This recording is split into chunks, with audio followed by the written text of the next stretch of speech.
You know what I'm saying? It's like 150 hugs. You're a public person as well, and there was one instance in Harlem, and his reaction when those people went away. Got in the car and said, I feel like I need to wash, like I'm dirt. That was, it shows you his character. Is that with that smile? So he wants Diddy to know the world is watching you and what you did. So in a documentary, there's a couple things I'll share with you guys on what I took away from it. But Rob, maybe share the clip on how he got access to some of the footage of the documentary. Is this the one, Rob? Yep. Go for it. How did you get that footage of Diddy? I figure most journalists would not disclose their sources. Does he know y'all have this in the doc?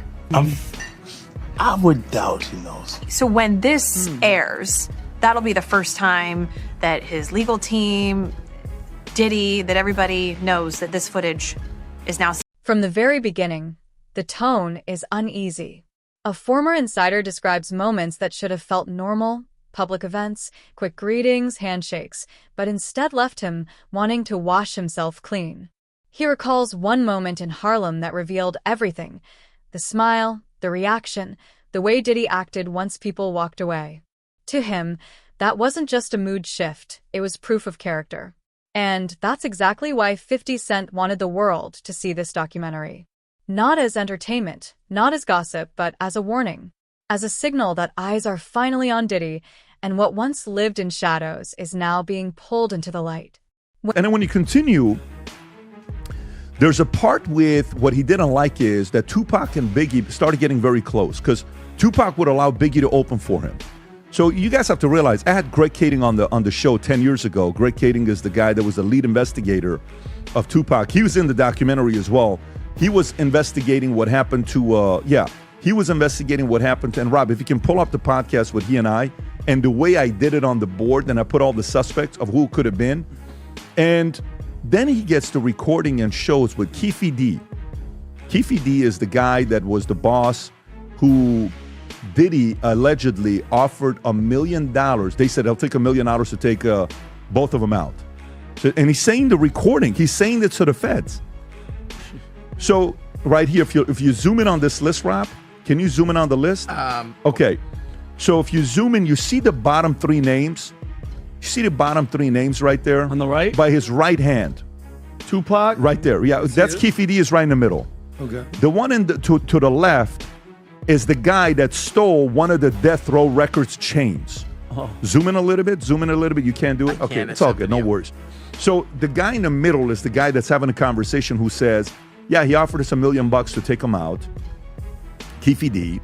And so they try to get the money. They're not able to kill both because he wanted them to kill both Suge and Pac. In the car? They only kill Pac, and they don't kill Suge. So allegedly, they got paid $500,000. The $500,000 was paid to the guy on the right, all the way to the right. You see the guy on the right? Corey. He's the one allegedly that got the $500,000. And that money never went to Keefe D or anybody else. The guy on the left is the one that stole the chain, the chain, which was a Death Row Records chain. That's a way of saying I got your rapper's chain. Because if you were one of the guys, Death Row. So long story short, this whole thing is in recording that he said this. So what does Diddy do? Rob, can you pull up this song? It's a song called Black Rob, featuring Mark Curry and Mario Winans. If you can just type in lyrics, okay? So he gets $1 million. Can you go to the lyrics? And Diddy's in the lyrics when he gets started. Go a little bit lower. Boom. Muscle. See it in this game? Can you type in the word in there, Rob? Nice guy. Type Control F, nice guy. Okay, right there. Look at it's 1999. No more Mr. Nice Guy. Been nice too long. I'm just going to start making y'all blank disappear. Man, first I'm going to take your records off the radio. Then I'm going to erase your social security number. Take your birth certificate out flies. I'm going to do your whole effing family. Ain't nothing but mercy. And then, by the way, in the lyrics, he says, I'll drop $1 million on your head to erase you. Can you type in "I'll drop $1 million"? Just put Control F. Just go to Google and type this out. I'll drop $1 million on your head. I'll drop $1 million on your head, and just put Diddy next to it. Documentary, they left a whole lot of key things out. If they was going to do something, and they're going to say in the reckoning of Sean Combs, the reckoning, or Diddy, the reckoning, and stuff like that, it should have been a lot of people that we lost because of him. You know what I'm saying? It wasn't only Big, it wasn't only Tupac.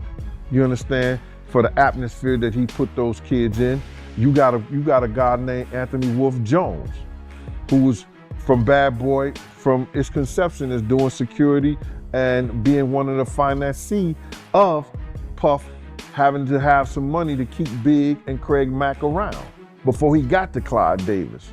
You know what I'm saying? They wasn't able to tell that story because they didn't have no intel on that story or what went down, or they didn't do their investigations right, which he also led up to the reason why Wolf ain't here today. You understand? They didn't tell that story. They didn't tell a story about Jessica Rosenbaum, who was at the City College situation. You understand? When it was Puff, Heavy D, and Jessica. You know what I'm saying? Jessica was the reason why those kids lost their life, because she locked the door on those kids running down the steps. You understand? You could see her name in a news article, but they didn't mention nothing about her taking place, but they try to put Heavy D, God bless the dead, out there and they put Puff out there. You know what I'm saying? She should have been the main one because she is the one who locked the door on the kids. You understand? She is the one who locked the door on the kids, and all those kids lost their life. Had she not locked those doors, not one kid would have lost their life. Not one kid would have lost their life. And that's what happened. So the feelings that I have about the documentary, man, it was just old news, and they took a couple of with the footage from Puff from the days that's leading up him to get arrested, and the incidents with the people from the courts. You know, the two people from the courts. So it was nothing new. It was put together pretty good, but it was nothing new that we didn't know. It is nothing new that we didn't know, bro. And they could have did a whole lot better. They could have got into the fact if they was talking about they was going to spend some money on it and stuff like that. They could have got into the fact of who actually made that payment, because they put it all in the documentary. Who made that payment to get Tupac eliminated, if that was the payment that they had alluded to. So, liking the documentary, it's all right, bro. You know what I'm saying? But you watch it once, it don't get no second look. It don't get no second take. It ain't nothing like say, yo, I gotta go see that shit again. Nah, not at all. So, let me be clear on this, brother, is that I was at City College. You understand? I was there. I was doing security. My team was supposed to have the outside. Puff came to me the day before we were supposed to do the job there and told me that Heavy D didn't want us to do the security outside. I had 18 men ready to do the security outside with my dogs, like I always do. People knew how we used to roll. We would have the pits, the Rockwilders, you understand? You know, we had that outside locked up. So anybody try to bum rush, anybody do that, we had the gates, the whole 9 yards. So we could stop all that. You know how people gonna get down in Harlem. You understand? So, and then when you got LL Cool J, you got Mike Tyson coming through there, and they coming through the front door so people see them. So they gonna go crazy. LL was the hottest thing out at that time. Mike Tyson was the hottest thing out at that time. They got all kinds of stars and people in there already. They was coming through the back. They came through the front. A journalist enters next, tracing the journey of the tapes from forgotten drives, encrypted inboxes, and legal threats to the public spotlight. describing sources too frightened to speak and footage passed hand to hand like contraband. They reveal how scattered fragments evolved into a coherent story only when someone bold enough chose to assemble them, pushing us to ask who finally decided that the moment for quiet protection had passed and why. Was the centerpiece of the documentary. So watch this particular scene because this is where a lot of people feel Diddy really screwed over someone that he should be very, very thankful for. As we're losing, but the reality is Mark Agnifilo, the person with whom he was speaking, actually won the case for him. This is a huge betrayal. Look, Agnifilo, there is no way he isn't outraged that Diddy was secretly recording him and this ends up in this Netflix documentary.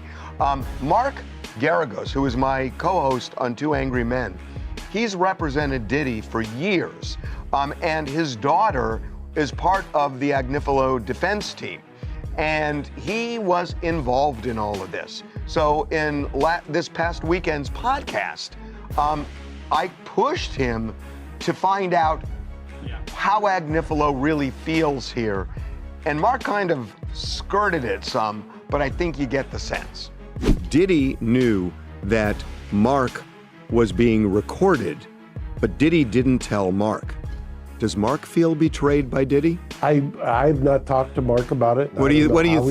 What do you think? I will tell you I'll just tell you, if it was me, I would be more than a little upset. I was more than a little upset when the client didn't know and I was being recorded. I mean, there was a while there where I was meeting clients under bridges, freeway bridges, because I was PTSD over it. So I think, as a lawyer, it is one of the most inviolate oaths that you take to protect the client confidentiality and the client privilege. So I don't know, I haven't talked to Mark, but if I were Mark, I would be out of my head.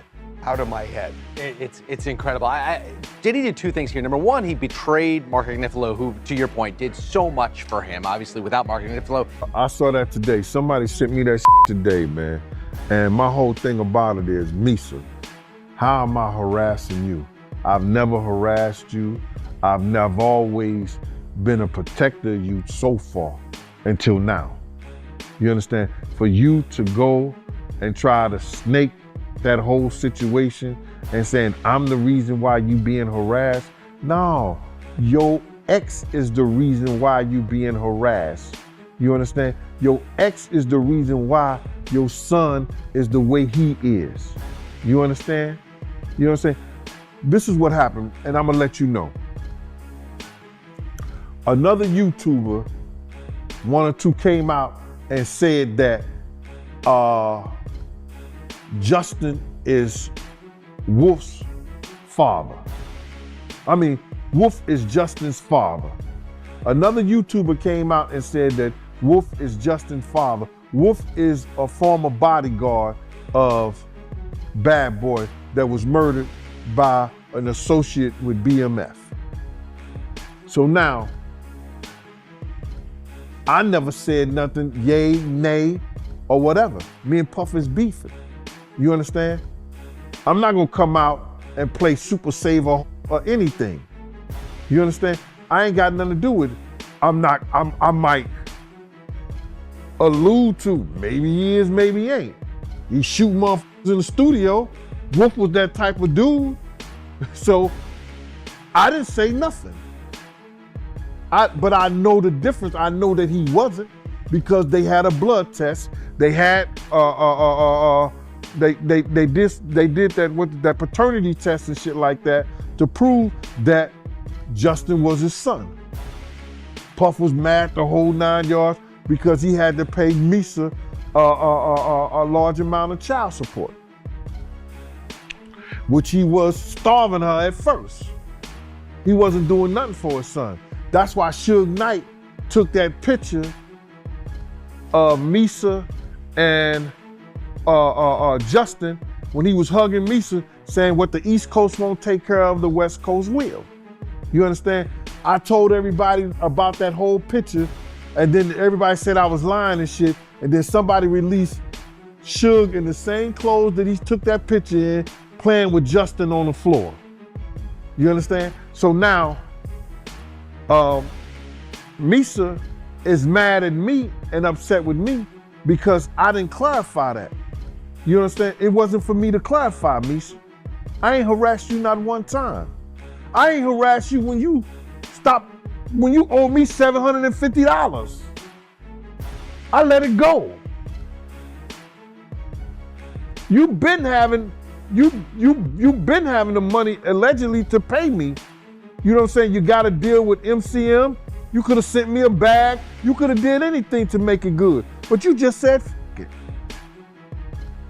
Now you being harassed by Gene Deal. Gene Deal ain't never harassed you, Misa. I used to save you because you was so afraid that when you was out here giving it up on both sides of the panties trying to feed your kids, that Puff was gonna find out. You know what I'm saying? About them down south niggas. About them NOLA niggas. Should I go on? Being harassed? Come on, Misa. You could do better than that. You could do better than that, Misa. You know I ain't harass you. I ain't tell none of your secrets. I ain't say nothing about you. But you want to put it out there and play a victim. It's Puff fault all this shit is happening with Justin. Something to do with both Tupac and Biggie. And, you know. Who's telling the story, right? You can skew. People very close to the situation. But you can create any narrative as a producer and as a director and as a storyteller. I can create a narrative. I could be like, you know what? You have. I could create a narrative. Well, I could we see it all the time in reality shows. Like, reality shows. that's You how can they're create a creating narrative. It doesn't mean it's true. It doesn't mean it's true. I can get interviews, I can do this, I can use footage, and I could make you think this about that person. Nah, for sure, yeah. And that doesn't necessarily mean it's true. So for me, you know, I think, look, 50 and Puff have a long-term beef. It's personal. It's between. People are saying 50's wrong for doing it, but 50's right for doing it. It's between him and Puff. And before it's between him and Puff, it's between both of them and God. Just the way Puff is down on his luck, and 50's kicking a man when he's down. If 50 ever luck turn on 50, you know, that you gotta be careful what you put out. There's a karma to every action that you do.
What's her name? Alex, you know, Alex Staple. You know her name, Mighty?